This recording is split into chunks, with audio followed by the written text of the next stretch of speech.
L'arrestation de l'avocate tunisienne et chroniqueuse Sonia Damani le 13 mai plonge les tribunaux de son pays dans la paralysie.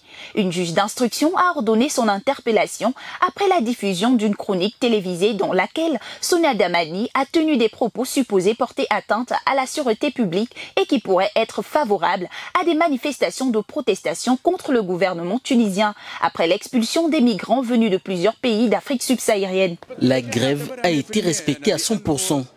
Cette décision fait suite à une descente opérée dans les locaux de la maison de l'avocat à Tunis pour exécuter un mandat contre Sonia Damani.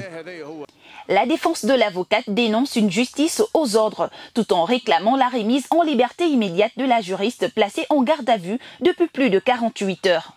Une juge d'instruction a émis lundi un mandat de dépôt à l'encontre de Mme Damani sans qu'elle ne soit auditionnée.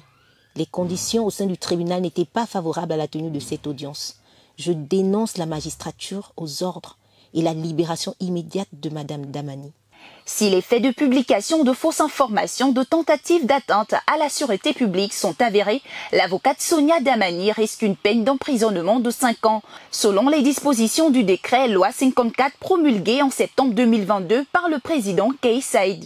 Ce décret punit quiconque utilise les réseaux d'information et de communication pour rédiger, produire, diffuser ou répandre de fausses nouvelles dans le but de porter atteinte aux droits d'autrui ou de porter préjudice à la sécurité publique. Selon des sources concordantes, les avocats de Tunis sont tous mobilisés pour revendiquer la remise en liberté de leurs consoeurs.